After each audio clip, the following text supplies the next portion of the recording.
नमो भगवते वासुदेवाय नमः। हरे कृष्णा, राधे राधे। नमस्कार प्रिय भक्तजनों, आप सभी को निर्जला एकादशी की ढेर सारी शुभकामनाएं, बधाइयाँ।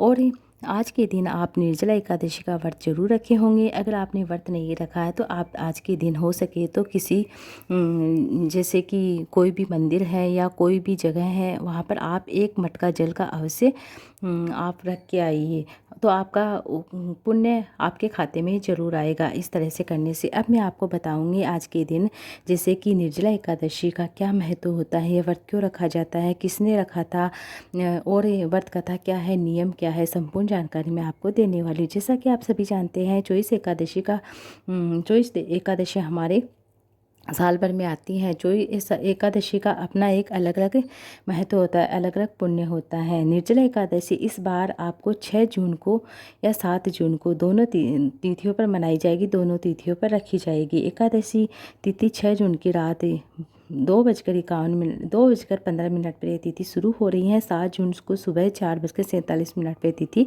समाप्त हो जाएगी। हालांकि उदय तिथि को ध्यान में रखते हुए 6 जून को ये व्रत रखा जाएगा। कुछ वैष्णव संप्रदाय के लोग हैं जो 7 जून को व्रत रखेंगे। निर्जला एकादशी हमारे हिंदू धर्म में सबसे कठिन व्रत और सबसे पुण्यदायी व्रत में गिना जाता है। कहते हैं कि निर्जला एकादशी का व्रत केवल निर्जला एकादशी व्रत करने मात्र से भी पूर्ण सभी एकादशी का पुण्य हमारे खाते में आ जाता है। अब मैं आपको बताऊंगी कि निर्जला एकादशी का क्या महत्व होता है। निर्जला एकादशी निर्जल शब्द से आपको पता चल रहा होगा बिना जल के, यानी इस व्रत में ना खाया जाता ना पिया जाता है, पानी तक नहीं पिया जाता। ये व्रत भगवान विष्णु माता लक्ष्मी को समर्पित होता है। धार्मिक मान्यताओं के अनुसार इस दिन व्रत रखने से पूरे साल भर की जितनी भी एकादशी होते हैं उनका फल हमें प्राप्त होता है। यह दिन भक्ति, आत्म संयम और तप का प्रतीक माना जाता है।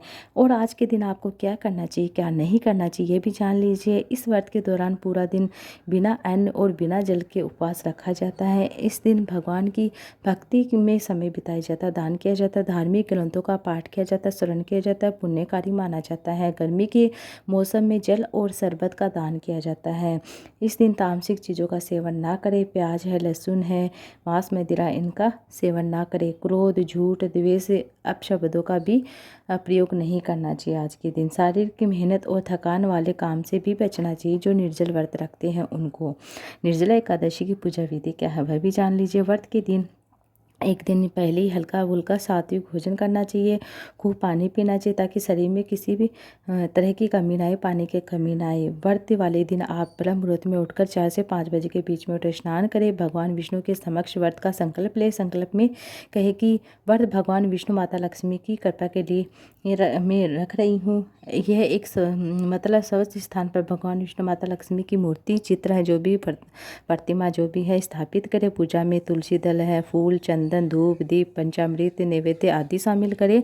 इस तरह से आप पूजा करें। भगवान विष्णु को पंचामृत, तुलसी दल अर्पित करें। विष्णु सहस्त्र नाम है, भगवत गीता का पाठ करें। ओम नमो भगवते वासुदेवाय नमः मंत्र का जाप कर सकते हैं। माता लक्ष्मी की पूजा करें। उन्हें कमल का फूल अति प्रिय है तो आप कमल का फूल अर्पित करें। निर्जला एकादशी की कथा सुने पढ़े और पूजा के बाद गरीब है, जरूरतमंद है, उनको जल है, भोजन है, वस्त्र है, धन का दान जरूर करें। अगले दिन द्वादशी तिथि पर व्रत का पालना किया जाता है। अपने व्रत को खोला जाता है। सबसे पहले जल और फिर हल्का फुल्का भोजन ग्रहण करना चाहिए। अब मैं आपको कथा सुनाने जा रही हूँ निर्जला एकादशी की व्रत कथा। महाभारत की कथा है ये। महाभारत में भीम से जुड़ी हुई कथा है। अब मैं आपको निर्जला एकादशी की कथा सुनाने जा रही हूँ। विष्णु पुराण के अनुसार भगवान श्री कृष्ण ने स्वयं पांडवों को एकादशी व्रत का महत्व में बताया था, सुनाया था। ऐसे में जब भी श्री कृष्ण भगवान ने पांडवों को ज्येष्ठ मास के कृष्ण पक्ष की एकादशी के फल और महत्व के बारे में बताया तो युधिष्ठिर ने कहा कि ज्येष्ठ मास के शुक्ल पक्ष की एकादशी का क्या प्रभाव है, इसके बारे में सविस्तारपूर्वक बताइए। तब श्री कृष्ण ने कहा कि इसके बारे में धर्मों और शास्त्र के ज्ञाता वेद व्यास से सुने। भीम कहने लगते हैं कि हे पितामह, मैं तो पहले ही कह चुका हूँ कि मैं भूख सहन नहीं कर सकता। यदि वर्ष भर में कोई भी एक व्रत हो वह मैं कर सकता हूँ, क्योंकि मेरे पेट में वृक नाम वाली अग्नि है, इसके कारण मैं भोजन करे बगैर नहीं रह सकता, भोजन बिना नहीं रह सकता। भोजन करने से वह शांत रहती हैं, इसलिए पूरा उपवास का एक ही व्रत में फल मिल जाए, ऐसा कोई व्रत बता दीजिए।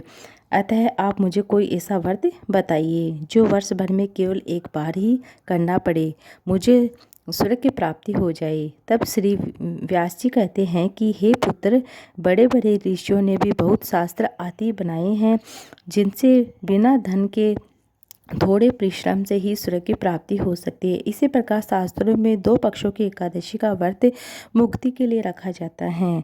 वेद व्यास जी कहने लगते हैं कि हे कुंती नंदन, ज्येष्ठ मास के शुक्ल पक्ष की एकादशी को निर्जला एकादशी कहते हैं। इस दिन दांत साफ करने के अलावा सूर्योदय तक एक एक बूंद भी जल ग्रहण नहीं किया जाता है। वेद व्यास जी की बात सुनकर भीमसेन ने कहा कि हे पितामह, भ्राता युधिष्ठिर, माता कुंती, द्रौपदी, अर्जुन, नकुल, सहदेव आदि सब एकादशी का व्रत करते हैं, परंतु महाराज मैं उनसे कहता हूँ कि भाई मैं भगवान की शक्ति पूजा आदि, भक्ति पूजा आदि कर सकता हूँ, दान भी दे सकता हूँ, परंतु भोजन करे बिना नहीं रह सकता। इस पर वेद व्यासी करने लगती, हे भीमसेन, यदि तुम नर को बुरा और स्वर्ग को अच्छा समझते हो तो प्रत्येक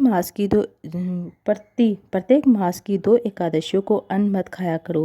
व्यास जी के वचन सुनकर भीमसेन ने नरक में जाने के नाम से भयभीत हो गए और काँपकर कहने लगते हैं, अब क्या करूं? मास में 2 व्रत मैं कर नहीं सकता। हाँ, वर्ष में एक व्रत जरूर करने का प्रयास कर सकता हूँ। अतः वर्ष में एक दिन व्रत करने से यदि मेरी मुक्ति हो जाए तो ऐसा कोई व्रत बताइए। सुनकर व्यास जी कहने लगते हैं कि वृषभ और मिथुन की संक्रांति के बीच में ज्येष्ठ मास के शुक्ल पक्ष की जो एकादशी आती है उसका नाम निर्जला है। तुम उस एकादशी का व्रत करो। इस एकादशी के व्रत में स्नान और आचमन के सिवा जल वर्जित है। आचमन में 6 मासे से अधिक जल नहीं होना चाहिए, अन्यथा वह मदपान के सदृश हो जाता है। इस दिन भोजन नहीं करना चाहिए, क्योंकि भोजन करने से व्रत नष्ट हो जाता है। यदि एकादशी को सूर्योदय से लेकर द्वादशी के सूर्योदय तक जल ग्रहण न करे, उस सारी एकादशियों के व्रत का फल प्राप्त हो जाता है। द्वादशी को सूर्योदय से लेकर उठकर स्नान आदि करे, ब्राह्मणों को दान दे। इसके पश्चात भूखे और सपरिवार के साथ ब्राह्मणों के साथ भोजन करे और आप भोजन करें। इसका फल पूरे वर्ष भर की संपूर्ण एकादशी के बराबर होता है। व्यास जी कहने लगते हैं कि हे भीमसेन, यह मुझको स्वयं भगवान ने बताया था। इस एकादशी का पुण्य समस्त तीर्थों और दानों से अधिक, जो भी दान देते हैं उनसे अधिक बताया गया है। केवल एक दिन मनुष्य निर्जल रहकर अपने पापों से मुक्ति पा सकता है। इस तरह से ये थी आज की कथा। उम्मीद है आपको अच्छी लगी। वीडियो अच्छी लगी तो वीडियो को लाइक ज़्यादा से ज़्यादा शेयर कीजिएगा।